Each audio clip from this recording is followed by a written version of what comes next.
I thought you weren't doing Disney movies anymore. Fuck 'em.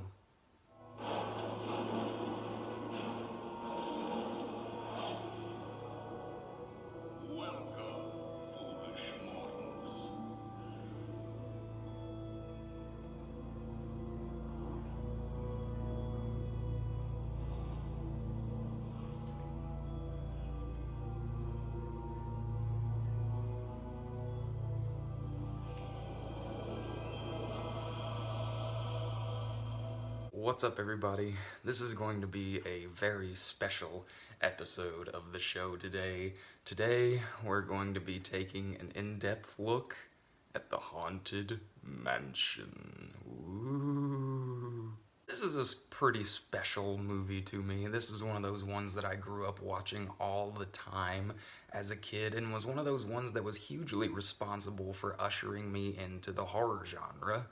Now, I haven't seen this movie in years, so today we're going to go through it plot point by plot point to see if it holds up. So sit back, relax, grab some popcorn, and enjoy the ride. We're immediately swept in by one of my favorite opening credit sequences of all time. Seriously, everything from the costume and set design to the silent and subtle ways they set up the story all work really well here. What we're given to go on off the bat is we're on the eve of a wedding between the mansion's owner Gracie and his beloved Elizabeth. However, Elizabeth is found dead by Gracie, apparently from taking her own life. Why this isn't exactly clear, but it sends Gracie into a fit of rage, and we eventually get this lovely shot.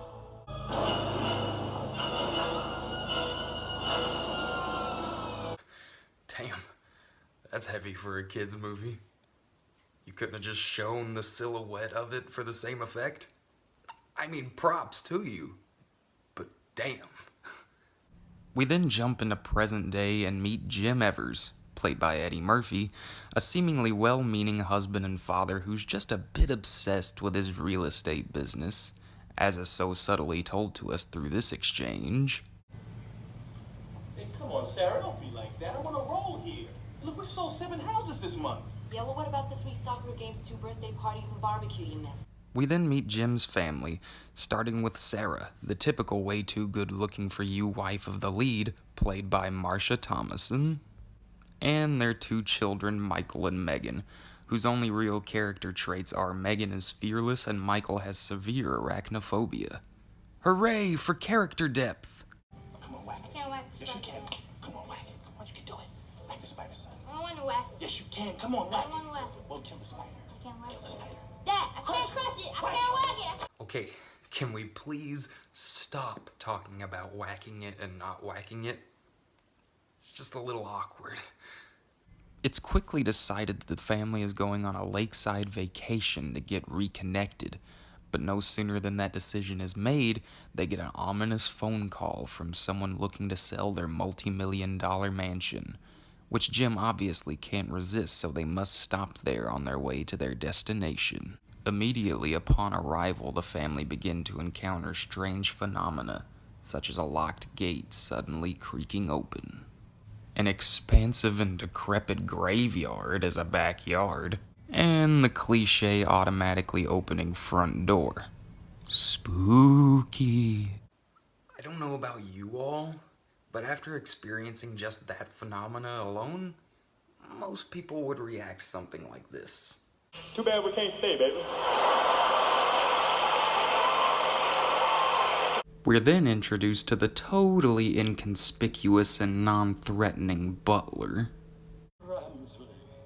After being introduced to Ramsley, played by Terrence Stamp, they're led to the dining room where they eventually meet up with Edward Gracie, played by Nathaniel Parker, to discuss initial terms, though he seems more interested in Sarah than anything else, to be honest. The Italian influence, the Renaissance style of the molding, the attention to detail is stunning. You never see houses like this, or at least I don't. Great care and love went into the building of this mansion.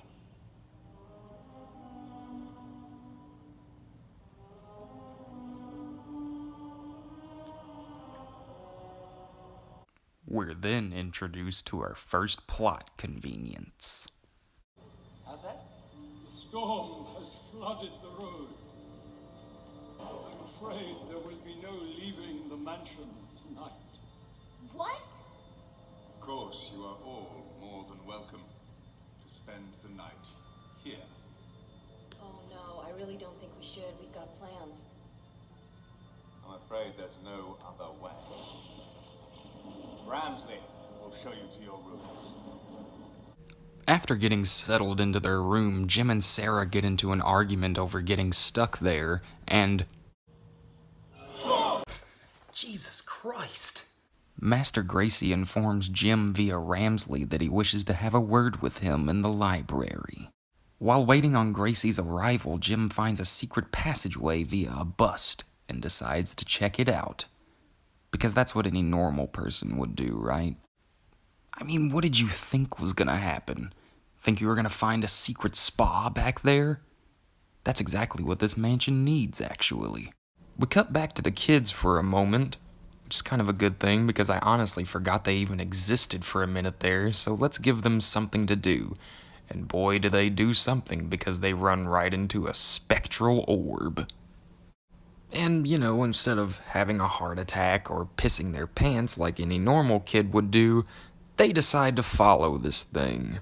Oh yeah, let's just follow the ghost ball around for a good old tour of the house.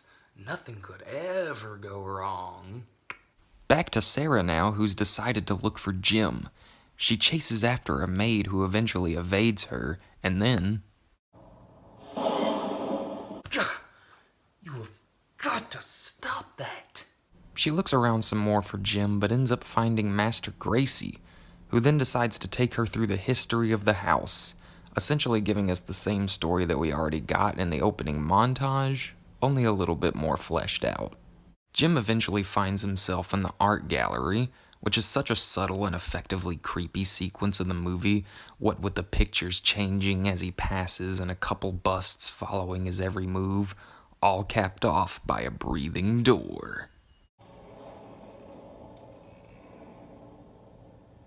Those must be termites. Some big-ass termites, that's all. Okay, no one's gonna feel bad for you if you die at this point. Literally, it would be all your fault. We're then treated to this lovely scene that haunted my childhood for years to come.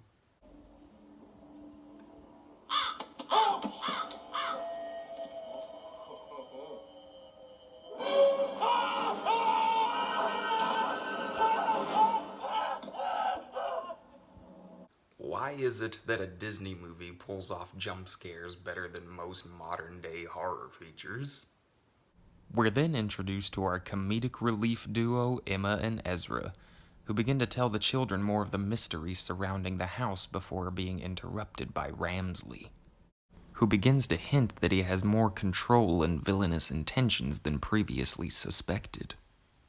Not too long after, we run into Exposition Master 3000, Madame Leota, who tells Jim a whole lot of nothing at first, but does treat him to a pretty sick ghostly band performance. That then proceed to chase him down the hallway and try to brutally murder him. No big deal. Jim is finally reunited with his kids, who apparently learn a whole hell of a lot off screen, such as how the house occupants are actually all ghosts, and that Gracie invited them there due to Sarah's resemblance to Elizabeth. They then meet back up with Exposition Master, who proceeds to tell them this. For the curse to be lifted, the truth must be known. And for the truth to be known, you must find the key. Hey, what are you talking about, bald lady? What key? Enter the tomb under the great dead oak, and travel down deep under the ground. And there you will find the key that must be found. On their way through a ghostly courtyard, we're introduced to the best side characters of the film. Hey! Hey, what are you doing here? Can they see us? No, of course not. Yes, I can see. I'm looking at you right now, you stupid hat. Don't listen to him. He's lying. No, not them. These guys. The crypt doors creak and the drum cells quake. Guys, excuse me, sorry to bother you. I was wondering if you happen to know where the mausoleum was. Down by the old mill stream where I first met No, I think they said it was an old oak. That's what they said. It's by the light of the silvery moon, of the silvery Guys, look, you sound really good. Your harmony's tight, but we're trying to find my wife. Right? I gotta help my wife now. She'll be coming round the mountain when she comes, she'll be coming round when she Listen, guys, I'm trying to find a key. I'm trying to find a key. Where's the key? Where's the key? Where's the beautiful key? Find the key, oh, how happy you'll be. The key that I'm trying to find is in the mausoleum. The key is in the mausoleum. You left your key in a mausoleum down in Dixie. Dad, there it is. Dad, there it is. They find the mausoleum and make their way inside, setting the scene for a sequence that would also haunt my dreams. Looking back on it now, this is probably the best scene in the whole movie. Everything from the tense nature of finding the key, the excellent zombie makeup provided by Rick Baker, and the sheer amount of undead closing in on them make for a tense, effective, and terrifying scene.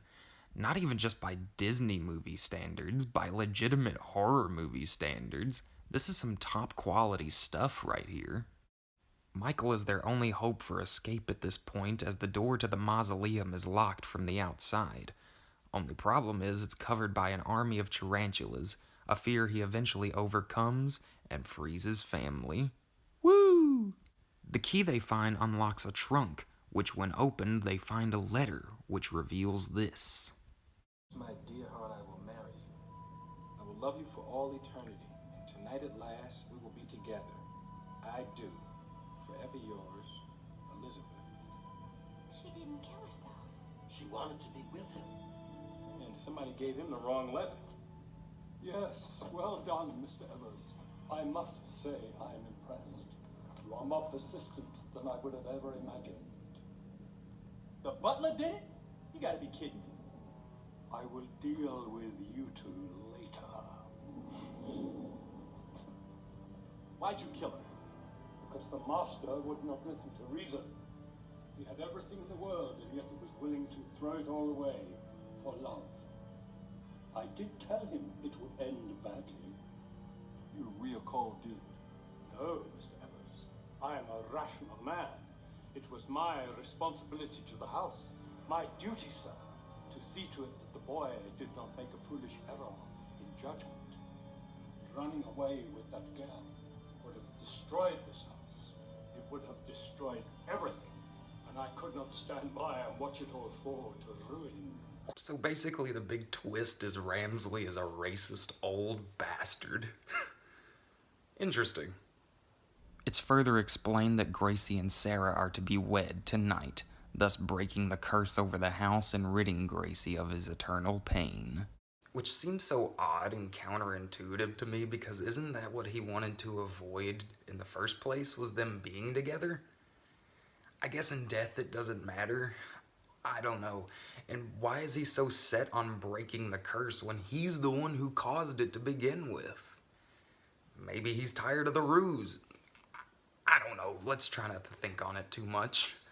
Ramsley then proceeds to chokeslam Jim out of the house, seemingly getting rid of him. Good night, Mr. Evers.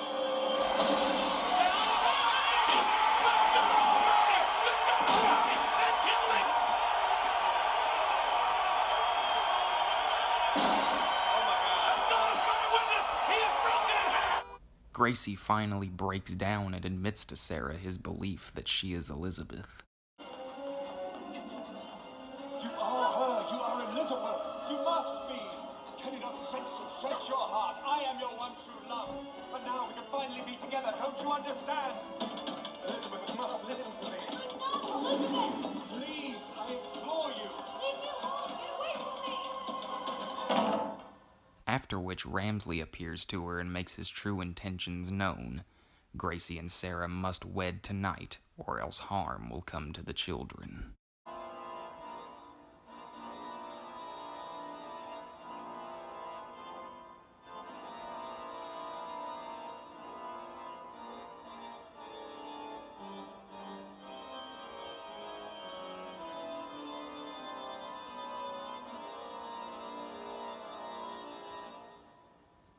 tears of joy.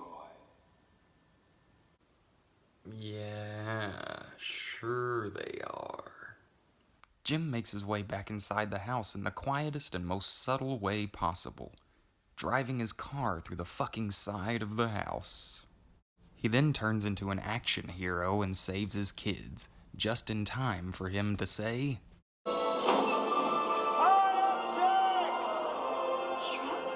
"Whoops, sorry. Wrong Eddie Murphy movie." It is then revealed to Gracie Ramsley's true actions and intent, leading to the pop-off of the fucking century. Yes! I tried to protect you. All these years I've sacrificed for you. But what would you understand of sacrifice, duty, or honor? You loved her. Well, damn you. Damn you all to hell! Ramsley opens up the pits of hell, it seems, and sends out a serpent. Which really doesn't even do anything, it just ends up taking him. Solid plan, Ramsley. Looks like it worked out for you.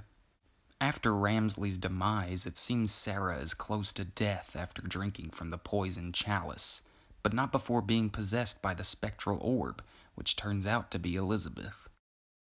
Wait, how come everybody else got to walk around normally, but Elizabeth's ghost was reduced to an orb? The movie really only offers this as an explanation. The truth had to be known for me to be released. He saved me. With the curse finally lifted and the conflict resolved, Gracie hands over the mansion's deed to the family to do with what they wish, and all the spirits finally get to move on. Well, except for Madame Leota and the singing heads for some reason, who I guess are condemned to be on Earth forever. And that's basically it for the Haunted Mansion. And to answer my question of does it hold up? Yeah, for the most part. Now that I'm older, a lot of the conveniences and plot holes are a lot harder to avoid, and the comedy is pretty hit or miss as well, but I still think there's a lot of enjoyment to be had here. The set design and overall vibe of the mansion are the star of the show here and are what really get you immersed into the movie, strung together with a decent score, some genuinely scary moments, and terrific performances by Terrence Stamp and Nathaniel Parker. If you're looking for a more light-hearted horror venture this upcoming fall season, or if you want to introduce a kid to the genre, you really can't go wrong with this one, and for those reasons I've got to give The Haunted Mansion a 79 out of 100. That about wraps it up for this special episode of the show. Let me know what you guys think about the longer form reviews. I might consider doing more of them. And if you guys seen The Haunted Mansion, please let me know what you think in the comments down below. And what do you think I should review next? I'm currently taking open requests and would love to get some ideas from you guys. As always, don't forget to like, share, subscribe, do whatever the fuck you guys feel like doing. I've been Matt Inman, and I will see you guys next time.